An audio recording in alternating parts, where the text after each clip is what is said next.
Hello friends, how are you? Welcome to our YouTube channel Dhyan Commerce, the key of success. Please like, subscribe, share and press bell icon for notifications. Thank you. जय Mata ji all dear student, welcome to online lecture of Dhyan commerce. Dhyan commerce के online lecture में आप सबका स्वागत है। हमने जो subject start किया है वो है फाइनेंशियल अकाउंटिंग एंड ऑडिटिंग 2। यहाँ पे आपको पता है कि 50% प्रैक्टिकल एंड 50% थियोरी है और हमने पोर्शन जो स्टार्ट किया है वो है ऑडिटिंग की पूरी थ्योरी। तो ऑडिटिंग में जो हमने एक छोटू चैप्टर स्टार्ट किया है कॉस्ट ऑडिट, ये यूनिट नंबर 4 का एक चैप्टर है। इसके साथ मैनेजमेंट ऑडिट भी आता है, ये भी आपको पता होना चाहिए। तो 2 चैप्टर में से हमने कॉस्ट ऑडिट स्टार्ट किया है, राइट। चलिए तो आज कॉस्ट ऑडिट का सफ़र आगे बढ़ाएंगे और ये आज के दिन ये लेक्चर में कॉस्ट ऑडिट कंप्लीट भी हो जाएगा। क्लियर। कॉस्ट ऑडिट में मोस्ट टाइम पे क्वेश्चन लेने जा रहा है जो अब तक सारे पेपर में आपको दिख जाएगा।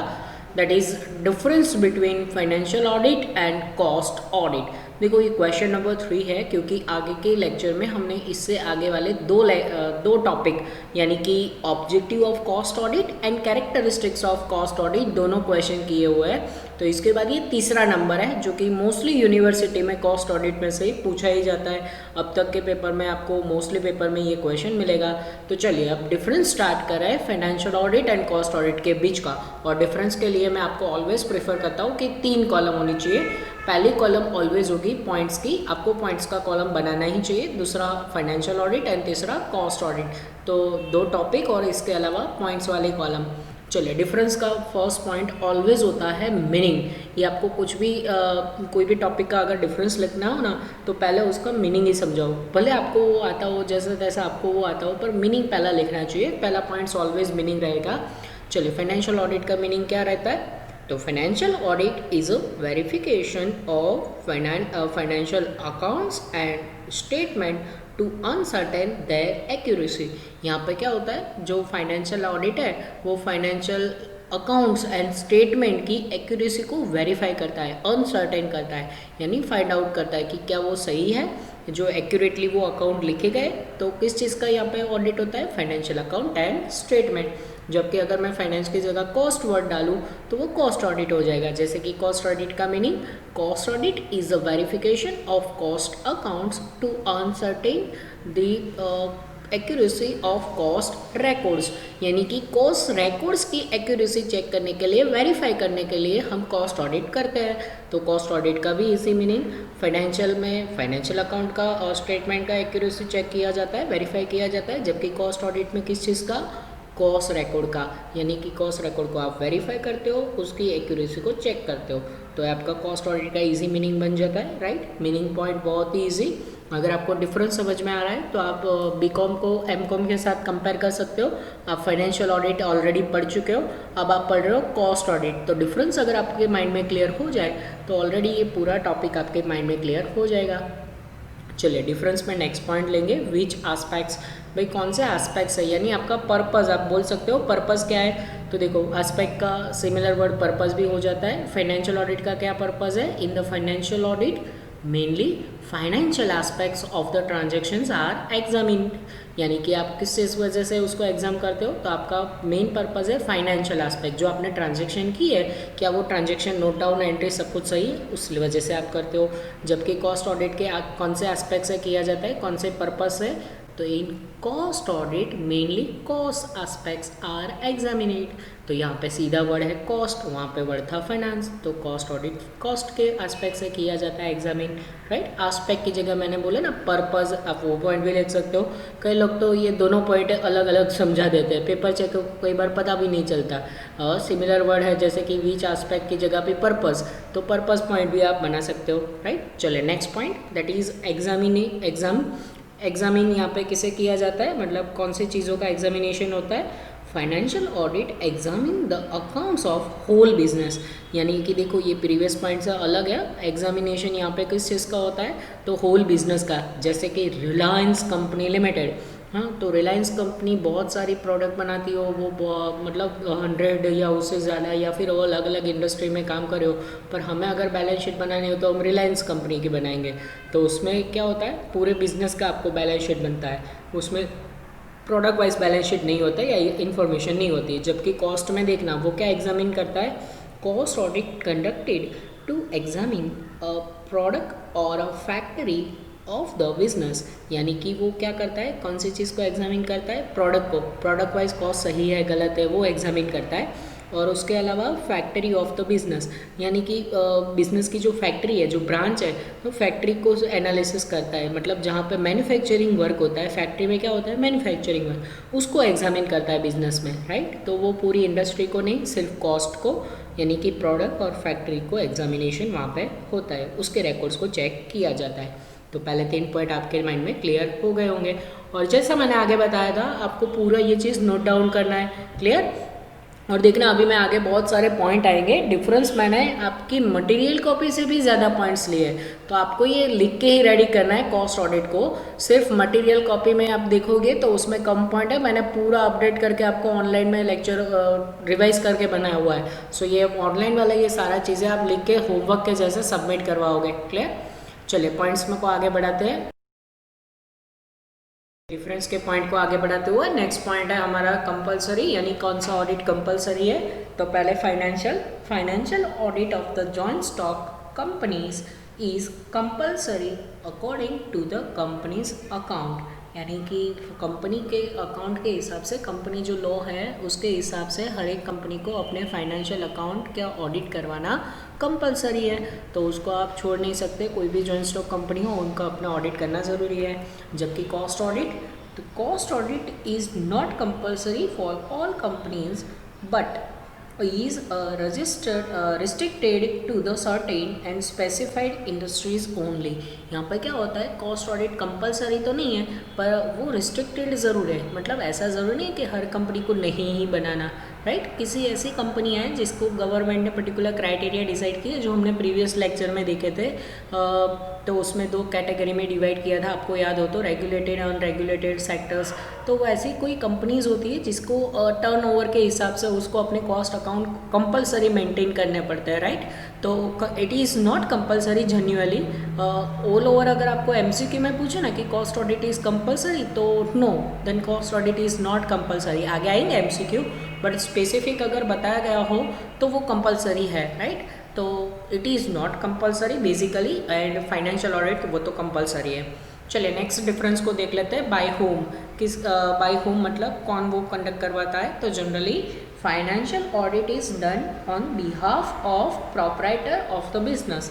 प्रोपराइटर ऑफ द बिजनेस उसको कंडक्ट करवाता है, यानी कि बोर्ड ऑफ डायरेक्टर, प्रोपराइटर जो होते हैं वो लोग उसको कंडक्ट करवाते हैं, क्योंकि फाइनेंशियल ऑडिट उनको करवाना ज़रूरी है शेयर होल्डरों को दिखाने के लिए, राइट। तो प्रोपराइटर ऑफ द बिजनेस इसको कंडक्ट करवाता है। और जबकि cost audit is done on behalf of government, customers, industrial tribunal etcetera, for example outside parties.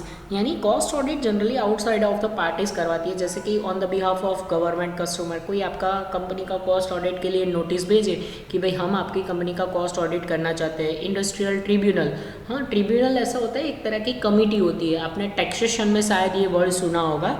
Tribunal जो होता है, ट्रिब्यूनल मतलब एक तरह की कमेटी होती है, इंडस्ट्रियल कमेटी यहाँ पे बात है। तो इंडस्ट्रियल वो लोग क्या कहते हैं ट्रिब्यूनल वाले, कि अगर कहीं पे गलत वर्क हो रहा है, सपोज कोई ऐसा मैन्युफैक्चरिंग हो रहा है जो लोगों के स्वास्थ्य के लिए, ह्यूमंस के लिए हानिकारक है, तो ऐसी जगह पे वो लोग कॉस्ट ऑडिट करवाते कि क्या इन्होंने ये प्रोडक्ट क्या क्या इस्तेमाल किया है मैन्युफैक्चरिंग में वगैरह वगैरह।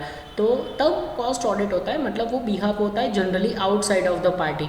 हाँ, ऐसा ज़रूरी नहीं कि वो आउटसाइड के बिहाफ में ही किया जाता है। कंपनी के बोर्ड ऑफ डायरेक्टर भी कॉस्ट ऑडिट करवाते हैं, क्योंकि उनको प्रॉफिट का रीज़न या लॉस का रीज़न जानना होता है, तो वो लोग कॉस्ट ऑडिट भी कंडक्ट करवाते हैं। चलिए नेक्स्ट पॉइंट वो रहेगा स्कोप, और वो तो सीधी सी बात है, scope of financial audit is limited. अगर आप देखने जाओ तो फाइनेंशियल का स्कोप लिमिटेड है, क्योंकि उसका फॉर्मेट वगैरह ऑडिट कैसे करना है सब कुछ डिसाइडेड है। जबकि कॉस्ट ऑडिट का स्कोप थोड़ा सा वाइड रहेगा। The scope of cost audit is wide because उसमें कोई रूल्स रेगुलेशंस कुछ भी डिसाइड नहीं है, फिर भी आपने जो कॉस्ट अकाउंट लिखे उसको चेक करना है। So it is quite difficult for us. So cost audit का स्कोप वाइड रहेगा, जबकि फाइनेंशियल का लिमिटेड। नेक्स्ट डेफिनेशन उसमें पॉइंट्स में आएगा ऑडिटर। अच्छा, कौन इसको कंडक्ट कर सकता है? मोस्ट टाइम पे फॉर एमसीक्यू कि भाई फाइनेंशियल ऑडिट के लिए ऑडिटर की क्वालिफिकेशन क्या होती है, जबकि कॉस्ट ऑडिट के लिए क्या क्वालिफिकेशन होती है। तो फाइनेंशियल ऑडिट कौन सा ऑडिटर कर सकता है? In the financial audit the person doing the audit is known as auditor and he should be a chartered accountant. यानी कि फाइनेंशियल ऑडिट जो पर्सन करता है उसको हम ऑडिटर बोलते हैं, और वो कौन होना चाहिए? Chartered accountant. उसके पास क्या क्वालिफिकेशन होनी चाहिए? Chartered accountant. तो जो पर्सन ऑडिट करने आएगा फाइनेंशियल में, उसकी कैरेक्टरिस्टिक उसका जो क्वालिफिकेशन है वो है चार्टर्ड अकाउंटेंट की डिग्री होनी चाहिए। जबकि कॉस्ट ऑडिट में देख लेते हैं, in the cost audit the person doing audit is known as cost auditor and he should be a cost accountant. देखो यहाँ पे क्या बताया गया है कि कॉस्ट ऑडिट कौन कर सकता है? कॉस्ट ऑडिट जो करना आता है पहले तो उस पर्सन को बोला जाता है कॉस्ट ऑडिटर, और जो पर्सन आपके वहाँ पे कॉस्ट ऑडिट करने आएगा उसकी क्वालिफिकेशन क्या होगी? कॉस्ट अकाउंटेंट की। वो आपकी कंपनी में या फिर बाहर की कोई कंपनी में 10 साल या उससे ज़्यादा कॉस्ट अकाउंट का काम करता होना चाहिए, तो उसको हम कॉस्ट ऑडिटर रख सकते हैं। अब अगर आपके दिमाग में ये क्वेश्चन अराइज हो रहा है तो क्या चार्टर्ड अकाउंटेंट कॉस्ट ऑडिट कर सकता है? सीए कर सकता है? हाँ, कर सकता है। अगर कोई कॉस्ट अकाउंटेंट अवेलेबल नहीं है या कॉस्ट अकाउंटेंट आपके पास अवेलेबल ना हो या कोई भी सिचुएशन में कॉस्ट अकाउंटेंट आप ना रखना चाहो, तो chartered accountant can B a cost auditor also. पर कब? उसके पास कम से कम 10 साल का एक्सपीरियंस होना चाहिए। ऐसी कंडीशन है कि सीए के पास कम से कम 10 साल का एक्सपीरियंस हो कॉस्ट अकाउंटेंट के बेसिस पे, तो वो किसी कंपनी का कॉस्ट ऑडिट डेफिनेटली कर सकता है। अदरवाइज वो कौन होता है? Cost accountant. जिसने कंपनी में सालों से कॉस्ट का काम किया है वो कॉस्ट ऑडिट कर सकता है। चलिए नेक्स्ट पॉइंट देख लेते हैं, that is appointment of auditor. भाई अपॉइंटमेंट कैसे होती है? ऑडिटर को कौन अपॉइंट करता है? तो फाइनेंशियल ऑडिटर को अपॉइंट करता है share holder is appointed auditor. यानी फाइनेंशियल में शेयर होल्डर अपॉइंट करता है, जबकि कॉस्ट ऑडिट में board of director is appointed cost auditor. Most IMP for MCQ.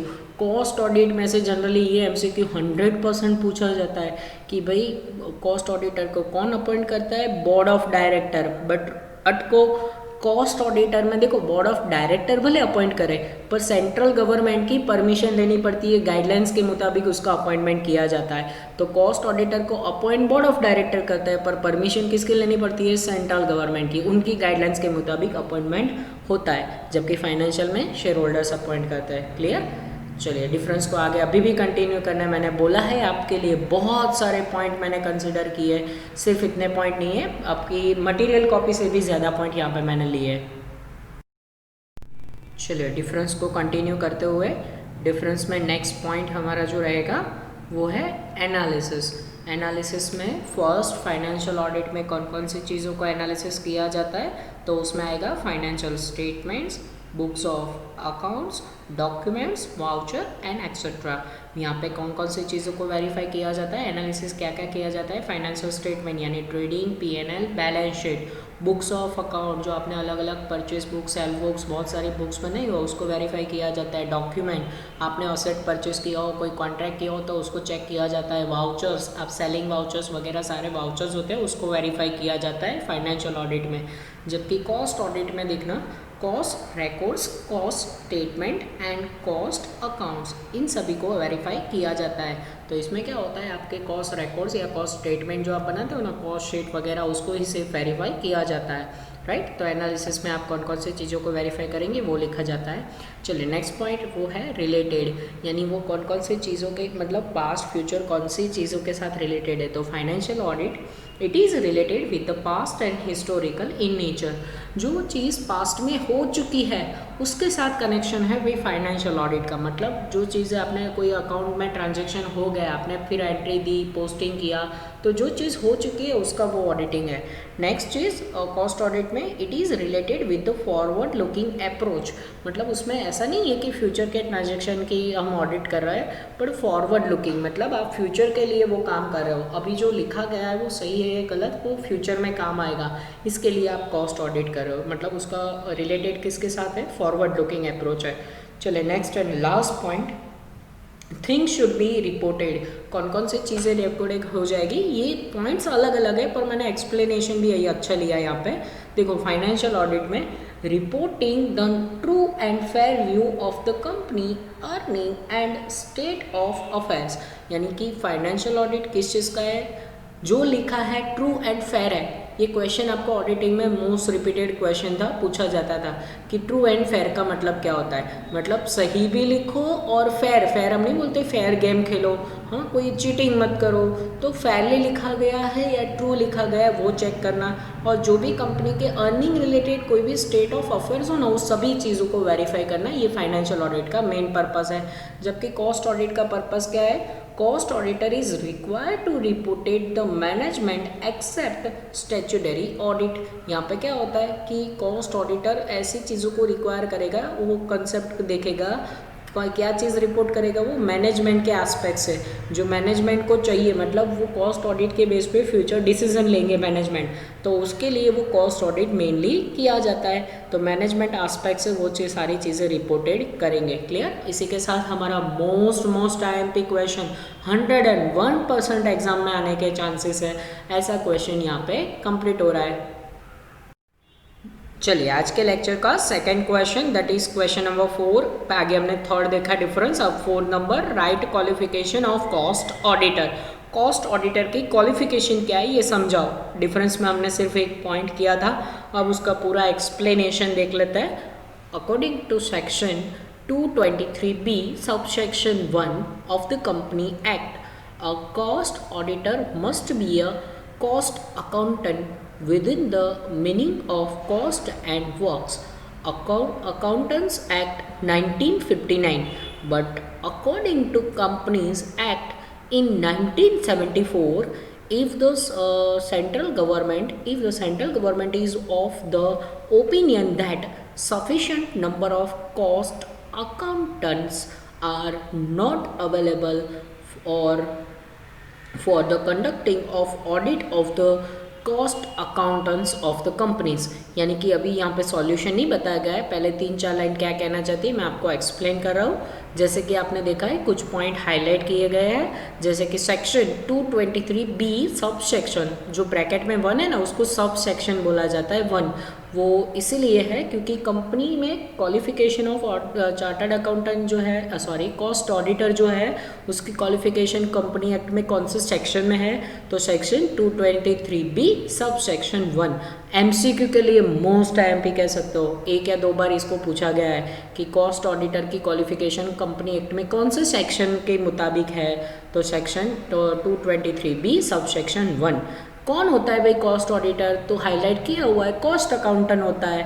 किस किस चीज़ के बेस पे, कॉस्ट एंड वर्क। आपको पता है ICWA, Indian institute of cost and works in India, right. ICWA का जो जिसके पास डिग्री है वो कॉस्ट अकाउंटेंट के बेस पे वर्क कर सकता है और कॉस्ट ऑडिटर भी बन सकता है। बट अगर मान लो कि आपके पास sufficient number of cost auditor नहीं है, कॉस्ट अकाउंटेंट है ही नहीं, हाँ, तो 1974 के रूल के मुताबिक, कंपनी एक्ट के मुताबिक, सेंट्रल गवर्नमेंट के ओपिनियन से अगर आपके पास कॉस्ट अकाउंटेंट नहीं है तो उसका एक और सॉल्यूशन है, और वो सॉल्यूशन क्या है वो आपको नेक्स्ट पैराग्राफ में दिखेगा।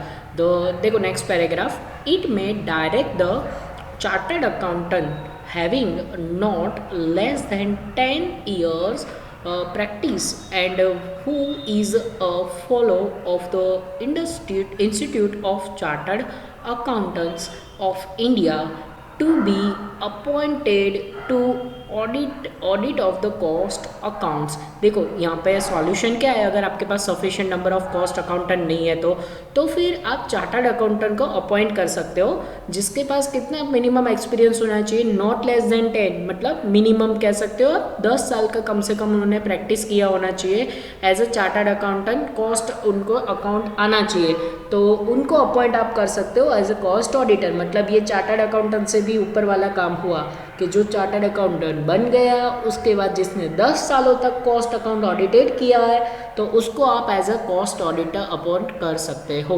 क्लियर? इसमें देखो क्वालिफिकेशन में क्या आया, मेनली आप गप्पे नहीं लगा सकते, जो है वही आपको यही लिखना है। क्लियर? तो यहाँ पे क्वालिफिकेशन छोटू क्वेश्चन कंप्लीट हो रहा है।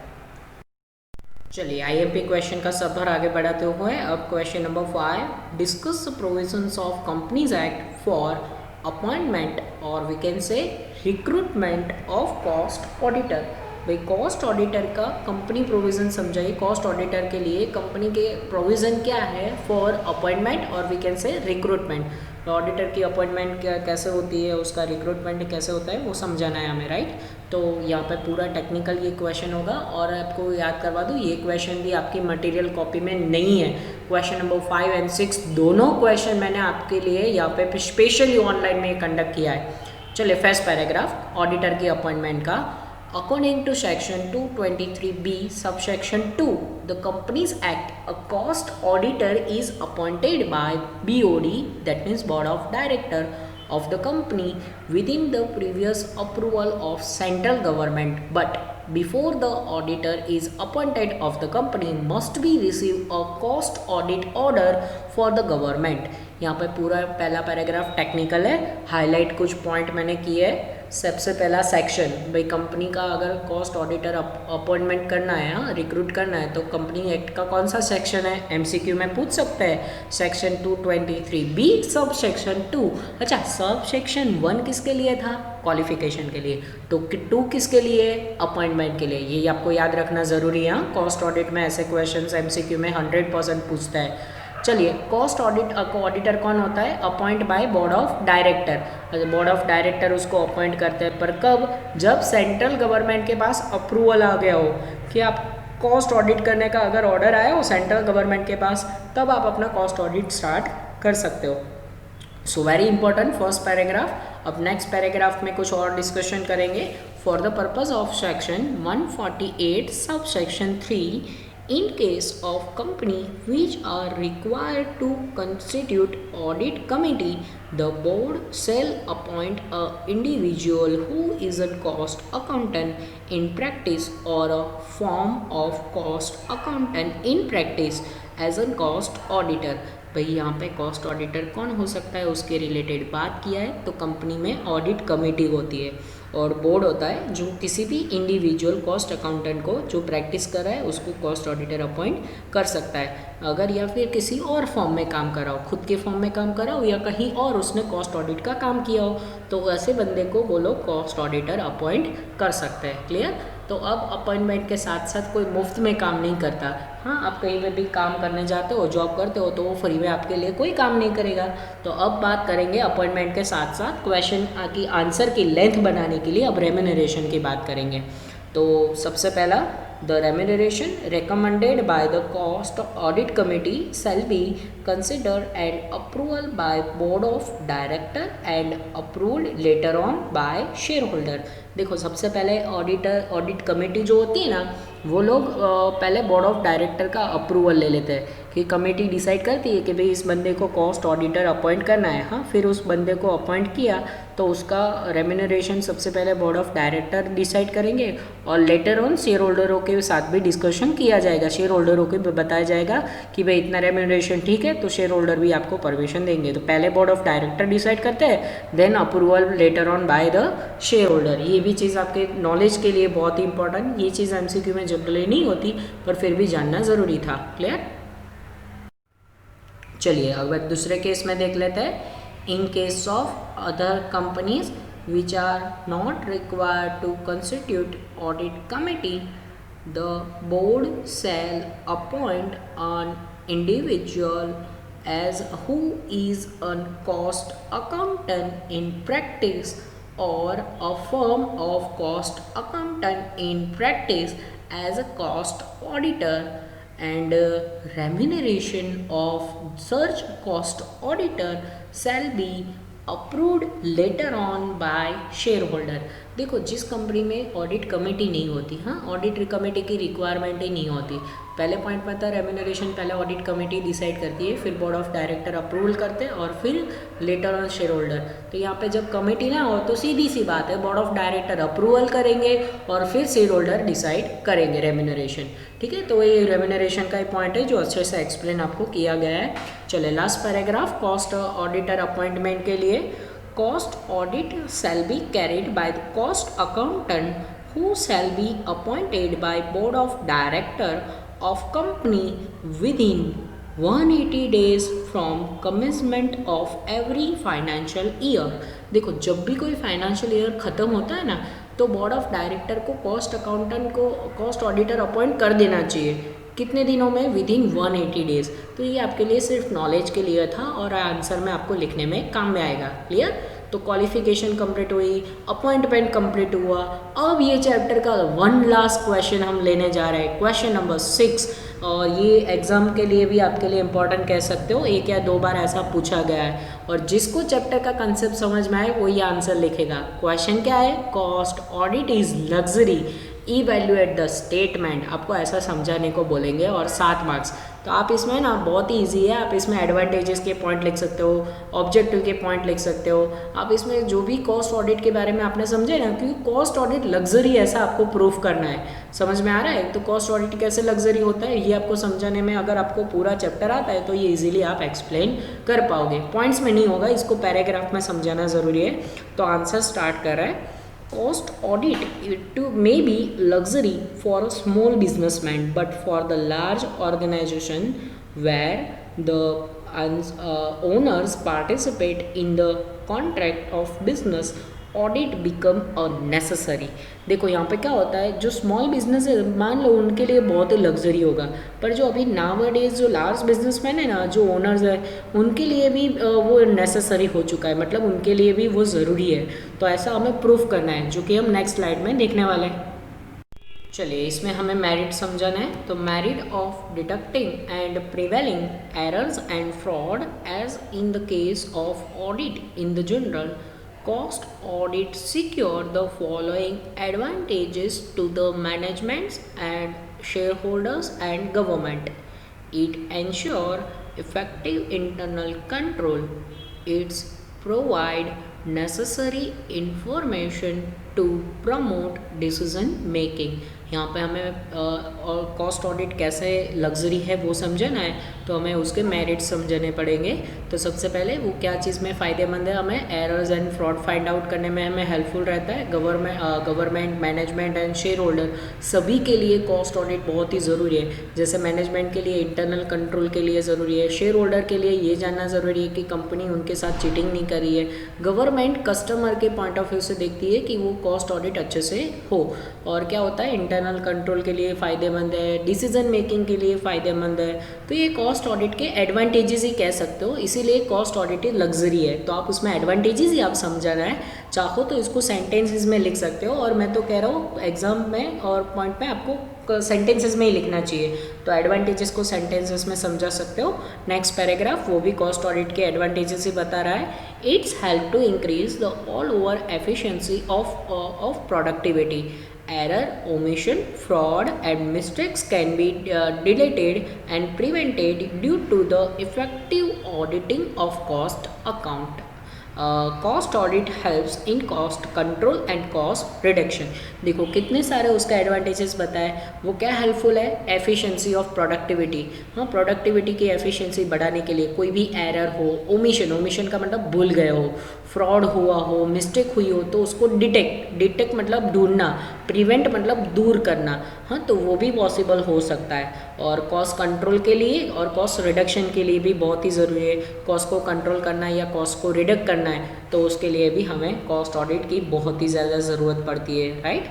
चले last paragraph. Most important thing in that cost audit is not compulsory for all companies but is restricted to certain specified industry only. So we can say that cost audit is luxury nowadays. देखो cost audit compulsory नहीं है, फिर भी mostly company अभी cost audit करवा रही है. क्यों? तो उसी से हमें पता चलता है कि वो लग्जरियस है, मतलब सबके लिए बहुत ही इंपॉर्टेंट है, राइट.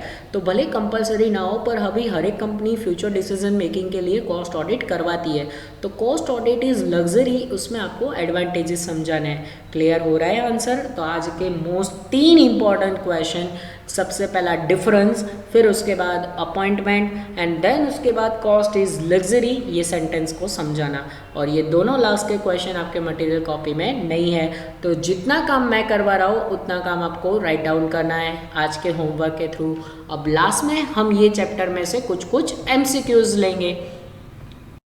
चलिए अब ये चैप्टर के हम छोटे छोटे कुछ MCQs भी देखेंगे. जैसे चैप्टर कंप्लीट होता है उसमें कुछ MCQs जो यूनिवर्सिटी में पूछे जाते हैं यहाँ पर मैं कंडक्ट कर रहा हूँ. Number 1, cost audit was first time introduce in India.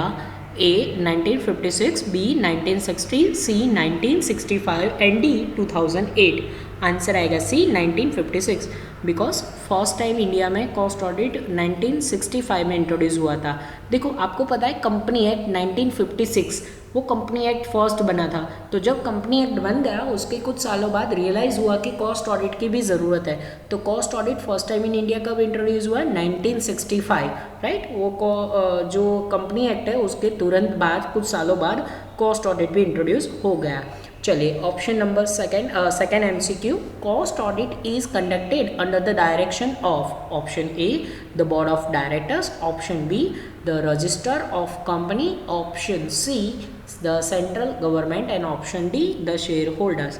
यहाँ पे क्वेश्चन अच्छे से देखो, कॉस्ट ऑडिट किसके डायरेक्शन में कंडक्ट हो रहा है. हाँ, डायरेक्शन वर्ड की वजह से आंसर सी आ रहा है, सेंट्रल गवर्नमेंट. अगर आपको अपॉइंटमेंट पूछे ना तो वो बोर्ड ऑफ डायरेक्टर करते हैं. हाँ, अपॉइंटमेंट बोर्ड ऑफ डायरेक्टर, पर अप्रूवल होने के बाद सेंट्रल गवर्नमेंट अगर अप्रूवल दे रहा है, डायरेक्शन दे रहा है, तो ही आपको कॉस्ट ऑडिट करना है. तो ये आपको क्वेश्चन अच्छे से समझना है. मोस्ट ऑफ द स्टूडेंट क्या करते हैं, option A board of director select कर लेते हैं, पर डायरेक्शन वर्ड की वजह से यहाँ पे सेंट्रल गवर्नमेंट आंसर आएगा. चलिए नेक्स्ट नंबर 3 देखते हैं. Which is the maximum number of cost audit that cost auditor can be undertake? Option A 20 companies, option B 10 companies, option C 50 companies and D none of above. अच्छा, question ये कहना चाहता है cost auditor जो होता है वो cost audit कितनी मैक्सिमम कंपनीज का कर सकता है. तो यहाँ पर 20 आंसर आएगा. जैसे कोई भी ऑडिटर होता है वो भी चार्टर्ड अकाउंटेंट होता है, इसलिए वो भी 20 कंपनी का ऑडिट कर सकता है. वैसे कॉस्ट ऑडिटर भी 20 कंपनी का कॉस्ट ऑडिट कर सकता है. Number 4, to which companies performance audit is more applicable. Performance audit मतलब जिसको ऑडिट करना ज़रूरी है, public limited company, option B private limited company, option C government companies और ऑप्शन डी फॉरेन कंपनीज. तो इसमें आंसर आएगा पब्लिक लिमिटेड कंपनी. जिसके पीछे सिर्फ लिमिटेड वर्ड लगता है तो उस कंपनी को अपना कॉस्ट ऑडिट करना ज़रूरी है. जो स्पेशल गवर्नमेंट की कंपनी है उसको नहीं, फॉरेन कंपनी है उसको नहीं, प्राइवेट लिमिटेड है उसके नहीं, पर जो गवर्नमेंट कंपनीज हैं जो इसके पीछे लिमिटेड लगता है उनके लिए बहुत ही ज़रूरी है, यानी पब्लिक लिमिटेड कंपनीज के लिए ज़रूरी है.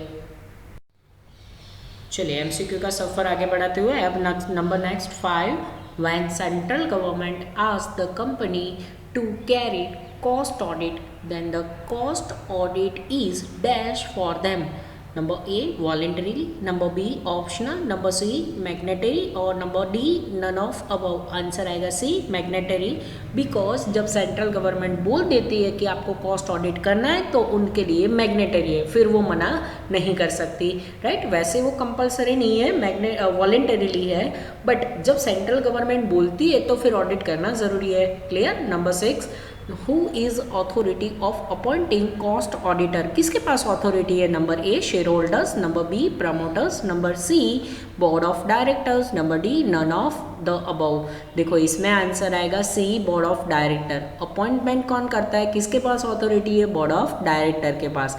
ये चीज़ आपको पता होनी चाहिए. और अल्टीमेटली आपको अगर ये पूछे कि डायरेक्शन या कौन उसको अप्रूवल करता है, हाँ किसके ऑर्डर से होता है, तो सेंट्रल गवर्नमेंट के कहने से होता है, पर अपॉइंटमेंट तो कौन करता है, बोर्ड ऑफ डायरेक्टर. चलिए MCQ number 7, who can be appointed as an cost auditor from the following. नीचे में से कौन सा कॉस्ट ऑडिटर अपॉइंट हो सकता है? Cost accountant, option B chartered accountant, option C both A and B, option D none of above. देखो cost auditor कौन अपॉइंट हो सकता है, तो मैक्सिमम स्टूडेंट ना ए आंसर सिलेक्ट करते हैं कॉस्ट अकाउंटेंट, पर ऐसा ज़रूरी नहीं है कि सिर्फ कॉस्ट अकाउंटेंट ही कॉस्ट ऑडिट कर सके। ऑप्शन ए एंड बी यानी कि सी आंसर आएगा, बोथ ए एंड बी, यानी कि कॉस्ट ऑडिटर और चार्टर्ड अकाउंटेंट दोनों कॉस्ट ऑडिट कर सकता है अंडर सम सिचुएशंस। क्लियर? चलिए मैंने ट्राई किया है, ऑनलाइन लेक्चर है तो मैक्सिमम नंबर ऑफ सारे जो एमसीक्यूज है मैं ही कवर कर लूँ। अब number next 9, which of the following is correct statement. भाई नीचे में से कौन सा स्टेटमेंट करेक्ट है? A chartered accountant can be appoint as an cost auditor, option B disqualification prescribed for the statutory auditor of a company are applicable to the cost auditor also। फिर C section 233A of companies act deals with the maintenance of cost accountant, D none of above. भाई नीचे में से कौन सा correct statement है?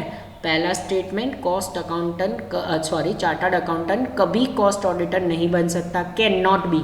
ऐसा है कैन नॉट बी? नहीं वो तो हो सकता है, तो पहला सेंटेंस तो इनकरेक्ट है। दूसरा स्टेटमेंट करेक्ट है। दूसरा देखो disqualifications prescribed in statutory audit of company are applicable to cost auditor also. भाई जो डिस्क्वालिफिकेशन स्टैट्यूटरी ऑडिटर की होती है ना, जो फाइनेंशियल अकाउंट ऑडिट करता है उसकी होती है ना, उसी की डिस्क्वालिफिकेशन कॉस्ट ऑडिटर को भी लगती है। ऐसा नहीं है कॉस्ट ऑडिटर की डिस्क्वालिफिकेशन क्वालिफिकेशन के लिए अलग से सेक्शन है, वो फाइनेंशियल वाले सेक्शन यहाँ पे एप्लीकेबल बिल्कुल नहीं होते, तो ये स्टेटमेंट इनकरेक्ट है। क्लियर? चलिए अब last MCQ number 10, cost auditor submit his report within prescribed time limit to dash.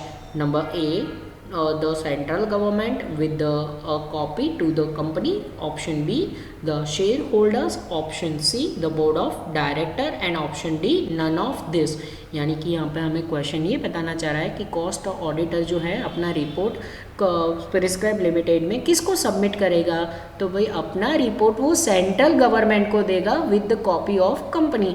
Option A answer आएगा कि सेंट्रल गवर्नमेंट को सबमिट करवाना है with the copy to the company, company को copy pass on करके report submit करवाना है central government को, ना शेयर होल्डरों को ना बोर्ड ऑफ डायरेक्टर को, सीधा सेंट्रल गवर्नमेंट को कॉपी भेजनी है और कंपनी को भी उसको इन्फॉर्म करना है। Right?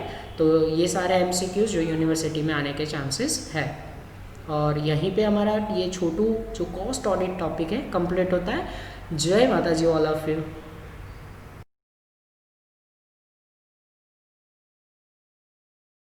Please like, subscribe, share and press bell icon for notifications.